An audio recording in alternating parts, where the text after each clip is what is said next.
आज सभा संपर्क अनेक मत मंतव्य देइचंती किए आपको श्रुति सभा कहूँ किए हूँ विजु बाबू श्राद्ध सभा कहूँ एवं से अनुसार अनेक वक्तव्य होको एक भिन्न शब्द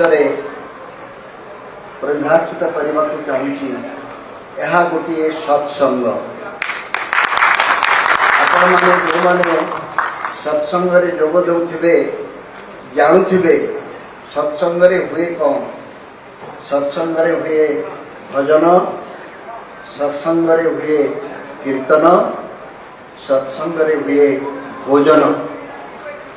आमे भजन एवं कीर्तन कर सारे विजु बाबूंकर जिते गुण कीर्तन आज ये संभवतः अन्य कौ जगह एत परिमाण विगत वर्ष मानक भोजन आपण मानू अपेक्षा कर रही जो बंधु माने दूर आसी अपेक्षा करें ना से आम अनुमति देलु से माने आगे पछे भोजन कर दिंतु कीर्तन शुणवे पर तेणु आज सत्संग आपण मैंने जोग देथिबारु आपण मानकु धन्यवाद एवं कृतज्ञता। द्वितीय शब्द आज आम जो चित्रटी देखिले विजु बाबू को माध्यम से विजु बाबू संपर्क से गोटे दुईटी शब्द आपण मानकु केवल मन पकई देवा चाहूँगी।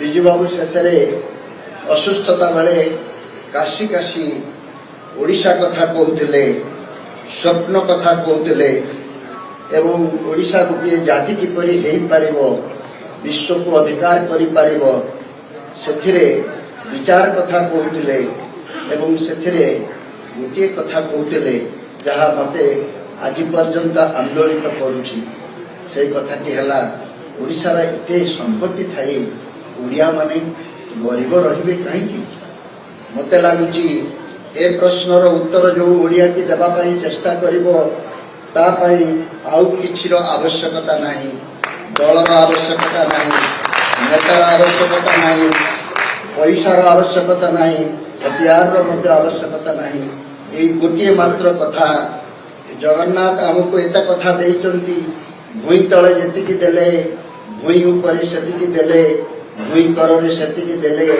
एते संपत्ति आउ काहाकू देई नाहंती अथच आज ओडिया माने कहीं गरीब हेबे ए प्रश्नर उत्तर को माने देवा कथा जो माने राजनीति करने को चाहूँगी आगे ए प्रश्नर उत्तर दिंतु तापर राजनीतिर प्रवेश करेंगे। मु व्यक्तिगत भाव शेष कहवाक चाहे समय नहीं जिते लोक आपण ये वक्तव्य दे गले से माने समस्ते गोटे जातिर मु भिन्न जातिर मु बहु जातिर जो माने विजु बाबू को निजर नेता बोली मानी जो माने विजु बाबू को भल पाती जो माने विजु बाबूंकर सानिध्य आसी राजनीति रे प्रवेश करथिले विजु बाबू को भल पाई आज ओडिशा रे प्रतिष्ठित होइचंती मु भिन्न जातिर एथि पाई संभवतः मु गोटे मात्र व्यक्ति ये विजु बाबू को विरोध रे निर्वाचन लड़ती मु 1995 मसीह भारतीय जनता पार्टी सभ्य भाव में भुवनेश्वर विरोध में निर्वाचन लड़ी मु विजु बाबू को ता पूर्व अनेक समालोचना करी खबर कागज बहुत किछि कथा कही किंतु सही निर्वाचन लड़वा पर ठारू गोटे घटना मोर सहित संपर्क को भिन्न करदेला से घटनाटी कौन निर्वाचन रे आमर तुमुल लड़ई है प्रचार चलु थाए एवं निर्वाचन रे से जीतिले किंतु क्षमतार अपसरी गले जो दिन निर्वाचन फल प्रकाश पाइला से दिन 4टा बेले जिते फल प्रकाश पाइला मते से फोन कले ए कौन करचु come and have dinner with me tomorrow with your wife मु कहली मो वाइफ कहला मु जीवी ना मु झील संगे जाई तांको सहित ता परदिन रात्रि भोजन करी से भोजन काल से मत जहाँ कहले समय नहीं आलोचना करने से କହିଥିଲେ ତୁ ଆ ମୋ ସହିତ ହାତ ମେଳା ଆମେ 2 ଜଣ ମିଶି ଓଡ଼ିଶାକୁ ଆଗେଇ ନେବା। ଏହି କଥାଟି ଆଜି ପର୍ଯ୍ୟନ୍ତ ମୋର ମନେ ଅଛି।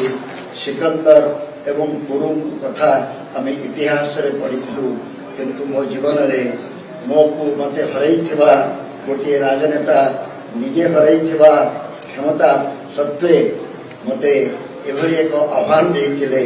ସେଇଦିନ ଠାରୁ ବିଜୁ ପଟ୍ଟନାୟକଙ୍କର ମୁଁ ନିକଟତର ହେଇଗଲି।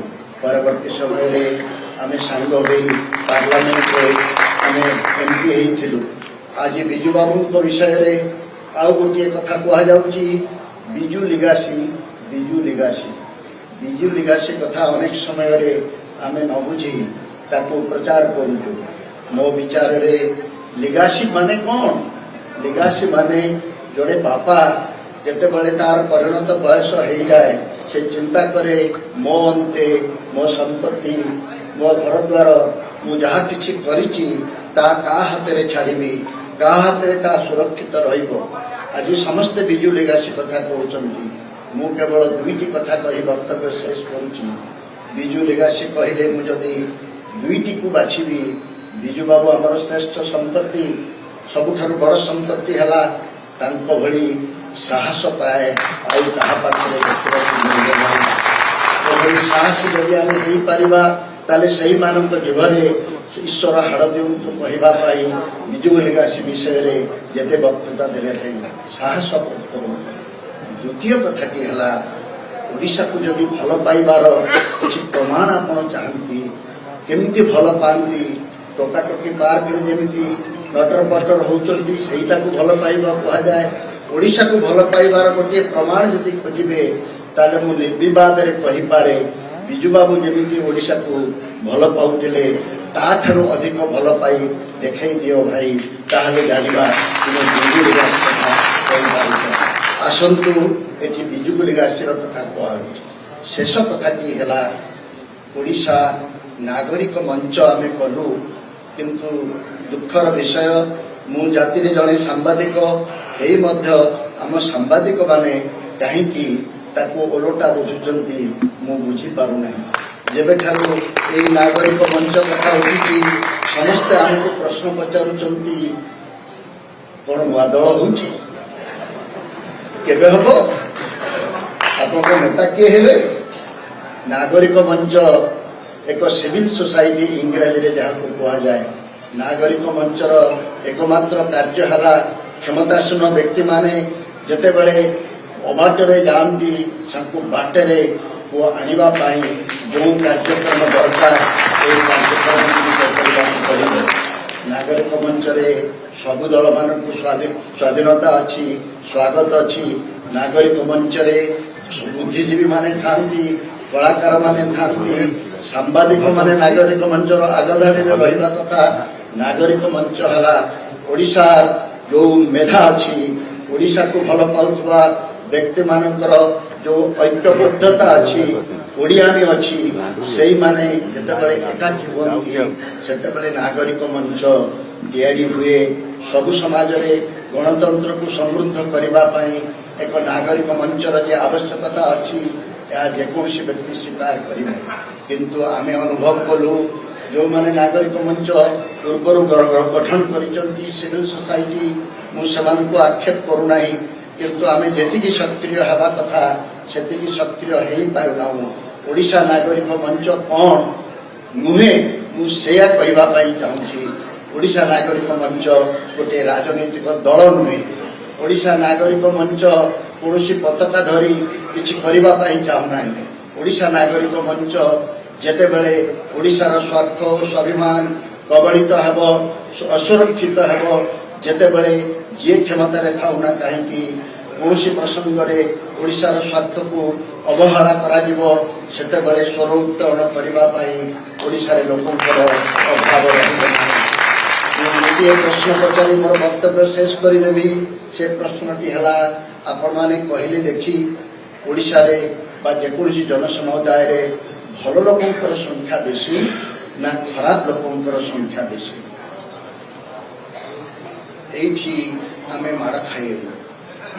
এইଠି ଆମେ ପରାଜିତ ହେଇଛୁ ବୋଲି ସ୍ୱୀକାର କରୁଛି। ମୋ ବିଚାରରେ ଏ ଧାରଣାକୁ ନ ବଦଳାଇଲା ପର୍ଯ୍ୟନ୍ତ ନାଗରିକ ମଞ୍ଚ ସଫଳ ହେବ ନାହିଁ। ମୁଁ ଏତିକି ମାତ୍ର ନିବେଦନ କରିବାକୁ ଚାହୁଁଛି, ଆପଣମାନେ ଜାଣନ୍ତି ନାହିଁ ଯଦି ଖରାପ ଲୋକଙ୍କର ସଂଖ୍ୟା ବେଶୀ ହୋଇଥାନ୍ତା, କାରଣ ଆପଣ ଏତେ ଚାରିଆଡ଼େ ଖରାପ କଥା ଭିତରେ ଅଛନ୍ତି ଯେ ଆପଣଙ୍କୁ ଖରାପ କଥା ଛଡ଼ା ଭଲ କଥା ଦେଖାଯାଉନାହିଁ। ସବୁ ସମାଜରେ ଭଲ ଲୋକଙ୍କର ସଂଖ୍ୟା ସବୁବେଳେ ଖରାପ ଲୋକଙ୍କ ସଂଖ୍ୟାଠାରୁ ଯଥେଷ୍ଟ ଅଧିକ। ଫରକ ଏତିକି ଖରାପ ଲୋକମାନେ ବିପଦ ପଡ଼ିଲେ ସାଙ୍ଗେ ସାଙ୍ଗେ ଏକାଠି ହେଇଯାଆନ୍ତି। ଗୋଟେ ଚୋରକୁ ଯଦି ପୁଲିସ ଧରିଲା ସାଙ୍ଗେ ସାଙ୍ଗେ ସେ ମୋବାଇଲରେ ଆଗ ଲାଇନରେ କହିଦେବ ଏଠି ଧରାପଡ଼ା ହେଉଛି ରେ, ତୁ ଜଲ୍ଦି ପଳା, ଏଠି ଜମା ଅସୁବିଧାରେ ପଡ଼ିଯିବୁ। କିନ୍ତୁ ଭଲ ଲୋକମାନେ ଅନେକ ସମୟରେ ଏଭଳି ଏକାଠି ହେବା ପାଇଁ ଚେଷ୍ଟା କରନ୍ତି ନାହିଁ। ଓଡ଼ିଶା ନାଗରିକ ମଞ୍ଚ କ'ଣ ବୋଲି ମୋତେ ଯଦି ପଚାରିବେ, ଏହା ଏକ ରାଜନୈତିକ ଦଳ ନୁହେଁ, କିନ୍ତୁ ଏହା ଚିନ୍ତା କରିଥିବା ବ୍ୟକ୍ତି, ଓଡ଼ିଶାକୁ ଭଲ ପାଉଥିବା ବ୍ୟକ୍ତି, ଭଲ ଲୋକମାନଙ୍କର ବ୍ୟକ୍ତି ଯେଉଁମାନେ, ସେଇମାନଙ୍କର ଏକ ବିରାଟ ସଂଗଠନ। ଏବେ ସତର୍କ ରହିଯାଅ। କୋଉମାନେ ସତର୍କ ରହିବେ? ଯେଉଁମାନେ ଭାବୁଛନ୍ତି ଆମେ ଅଳ୍ପ ମୁଷ୍ଟିମୟ ଲୋକ ଏକାଠି ହୋଇ ପଇସା ଖର୍ଚ୍ଚ କରି କୌଣସି ମତେ କ୍ଷମତାକୁ ଆସିଗଲେ ବାରମ୍ବାର କ୍ଷମତାକୁ ଆସିବା ପାଇଁ ସବୁ ଅନୁଷ୍ଠାନକୁ କବ୍ଜା କରିନେବା। ଆଜି ଆମ ସମ୍ବିଧାନ, ଆମର ନିର୍ବାଚନ କମିଶନ ଏବଂ ଆମର ସବୁ ଅନୁଷ୍ଠାନ ଗୁଡ଼ିକ ଏଭଳି କବଳିତ ହୋଇ ଅଛନ୍ତି ଯେ ଆମେ ନାଗରିକମାନେ ଅସହାୟ ବା ନିଃସହାୟ ହୋଇଛୁ। ତେଣୁ ଏକମାତ୍ର ଏତିକି କଥା କହି ମୋର ବକ୍ତବ୍ୟ ମୁଁ ଶେଷ କରିବି। ନାଗରିକ ସମାଜ, ଓଡ଼ିଶାର ସବୁ ଚିନ୍ତାଶୀଳ ବ୍ୟକ୍ତି, ଓଡ଼ିଶାକୁ ସବୁ ଭଲ ପାଉଥିବା ଯୁବକ, ଓଡ଼ିଶାକୁ ଚିନ୍ତା କରି ଅନେକ କଥା ସ୍ୱପ୍ନ ଦେଖୁଥିବା ଅନେକ ଲୋକଙ୍କର ଏକ ମହାସମାବେଶ। ଏହି ସମାବେଶ ସମସ୍ତଙ୍କୁ ନିଶ୍ଚୟ ବାଟ ଦେଖେଇବ। ଏହି ବାଟ ଦେଖେଇବାକୁ ଆଗକୁ ଗଲେ ଆଜି ଏଠି ଆମେ ଆପଣଙ୍କ ଆଗରେ କୌଣସି ଯାହାକୁ କହନ୍ତି ଆମର ଇସ୍ତାହାର, ଯାହାକୁ କହନ୍ତି ଆମର କାର୍ଯ୍ୟକ୍ରମ, ଯାହାକୁ କହନ୍ତି ଅନ୍ୟ କିଛି ଚିଠା ପ୍ରସ୍ତୁତ କରିନାହୁଁ। ଆପଣମାନେ ଆଗାମୀ ଦିନମାନଙ୍କରେ କେବଳ ଏତିକି ଆହ୍ୱାନ ଦେଇ ମୋ ବକ୍ତବ୍ୟ ଶେଷ କରିବି, ଆମର କାର୍ଯ୍ୟକ୍ରମକୁ ଦେଖନ୍ତୁ। ୟାପରେ ଆମେ କ'ଣ କରୁଛୁ ନା, ଏ ସଭାରେ ସରିଗଲା, ଆର ସଭାକୁ ଅପେକ୍ଷା କରିବା। ଆଜି ବିଜୁ ବାବୁଙ୍କର ଶ୍ରାଦ୍ଧ ସଭାଟା ଈଶ୍ୱରଙ୍କ ପାଇଁ ଏକ ବରଦାନ ଥିଲା। ଆମେ ଶୀଘ୍ର କିଛି କରିବାକୁ ଚାହିଁବୁ। ସମସ୍ତେ ଭଲ କାମଟିଏ କରିବା ପାଇଁ ପାଞ୍ଜି ଦେଖନ୍ତି, କ'ଣ କେବେ କେତେ ଅତି ଶୀଘ୍ର ଏ ଶୁଭ କାର୍ଯ୍ୟଟି ହେଇପାରିବ। ପାଞ୍ଜି ଖୋଲିଲା ବେଳକୁ 17 ତାରିଖ ଆଖିରେ ପଡ଼ିଲା, ବିଜୁ ବାବୁଙ୍କର ଶ୍ରାଦ୍ଧ ଦିବସ। ସମସ୍ତେ ବିଜୁ ବିଜୁ ହେଉଛନ୍ତି, କିନ୍ତୁ ବିଜୁ ବାବୁଙ୍କର କୌଣସି କଥାକୁ କେହି ଗ୍ରହଣ କରୁନାହାନ୍ତି। ବିଜୁ ଦେଖିଥିବା ସ୍ୱପ୍ନ, ବିଜୁ ଦେଖିଥିବା ଯେଉଁ ବିଚାର କରିଥିବା ବିଚାର ଆଜି କେହି ମନେ ପକାଉନାହାନ୍ତି। ସେଥିପାଇଁ ଆମ ମନକୁ ଭାବନା ଆସିଲା, ଯେତେ ସମୟ କମ୍ ଥାଉ ପଛେ, ପ୍ରସ୍ତୁତି କିଛି ନ ହୋଇଥାଉ ପଛେ, ଚାଲ ଆମେ ସମସ୍ତେ 17 ତାରିଖକୁ ଏକ ସମୟରେ ବିଜୁବାବୁଙ୍କ ଶ୍ରାଦ୍ଧ ବି ପାଳନ ହେବ। ବିଜୁବାବୁଙ୍କର ସ୍ୱପ୍ନକୁ ସାକାର କରିବା ପାଇଁ ଯେଉଁ କଥା ଗୁଡ଼ିକ ଦରକାର ତାକୁ ଆମେ କରିବା ପଛେ, କିନ୍ତୁ ଆଜି ଏ କାର୍ଯ୍ୟକ୍ରମକୁ ଆଗେଇ ନେବା। এই କାର୍ଯ୍ୟକ୍ରମ ଏତେ କମ୍ ସମୟ ଭିତରେ ମୁଁ ବିଜୟ ବାବୁ ଏବଂ ତାଙ୍କର ସହଯୋଗୀ ବନ୍ଧୁ ଯେତେ ଅଛନ୍ତି, ପ୍ରଭାତ ଭାଇ, ଅମର ବାବୁ, ପାଣି ମୂଷା ଏବଂ ରବି ବାବୁ ଯେଉଁମାନେ ଆମକୁ ପରାମର୍ଶ ଦେଇଛନ୍ତି, ସମସ୍ତଙ୍କୁ ଆନ୍ତରିକ ଧନ୍ୟବାଦ ଜଣାଉଛି। ଆଜିଠାରୁ ଆପଣମାନେ ଯଦି ଆମ କଥାରେ ବିଶ୍ୱାସ କରୁଛନ୍ତି, ଆସନ୍ତୁ ସମସ୍ତେ ନାଗରିକ ସମାଜର ବା ନାଗରିକ ମଞ୍ଚର ଜଣେ ଜଣେ ସକ୍ରିୟ ସଦସ୍ୟ ହୁଅନ୍ତୁ। ଓଡ଼ିଶାର 30ଟା ଜିଲ୍ଲାରେ 30ଟି ଜିଲ୍ଲାର ନାଗରିକ ମଞ୍ଚର କାର୍ଯ୍ୟକ୍ରମ ହେବ। ଓଡ଼ିଶାର ପ୍ରତି ବ୍ଲକରେ ହେବ, ଓଡ଼ିଶାର ପ୍ରତି ପଞ୍ଚାୟତରେ ହେବ ଏବଂ ପ୍ରତି ପଞ୍ଚାୟତରେ ଯଦି ଗୋଟିଏ ଗୋଟିଏ ନାଗରିକ ମଞ୍ଚର ଗୋଟିଏ ଛୋଟିଆ ଛୋଟିଆ ଅନୁଷ୍ଠାନ ଆମେ ତିଆରି କରିଦେଇପାରିବା, ତାହେଲେ ଆମର ଆଉ କିଛି ଦରକାର ନାହିଁ। ଆମର ପ୍ରଶଂସା ପତ୍ର ଅନ୍ୟମାନେ ଦେଇସାରିଲେଣି, ମୁଁ ନିଜେ ଆଉ ପ୍ରଶଂସା ନିଜକୁ କରିବାକୁ ଚାହୁଁନାହିଁ। ଯେଉଁ କଥାଟି କହୁଛନ୍ତି ସମସ୍ତେ ନାଗରିକ ମଞ୍ଚ ପାର୍ଟି ହେଉଛି କି, ସେଇଟା ହିଁ ଶେଷ କଥା। ଆମର ପାର୍ଟି ଫାଟି ହେବାର ନାହିଁ, କିନ୍ତୁ ସମସ୍ତଙ୍କ ମନରେ ପାର୍ଟି କଥା କାହିଁକି ଆସୁଛି? ବର୍ତ୍ତମାନର ପାର୍ଟିମାନଙ୍କ ପାଇଁ ଇଏ ଗୋଟିଏ ସତର୍କ ଘଣ୍ଟି। ତୁମେ ବୋଧେ ଭଲ କିଛି କାମ କରୁନାହ, ସେଥିପାଇଁ ଏଇମାନେ ସବୁ କ'ଣ ଏକାଠି ହେଲେଣି, ଏମାନେ ଗୋଟେ କ'ଣ ପାର୍ଟି ହେବେ କି? ଆଉ ଆମର ପାର୍ଟି ହେବାର ଆବଶ୍ୟକତା ନାହିଁ।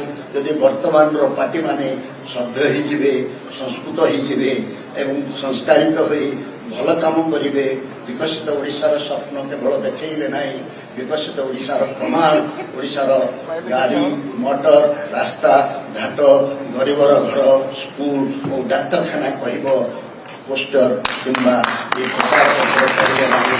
ବନ୍ଦେ ଉତ୍କଳ ଜନନୀ।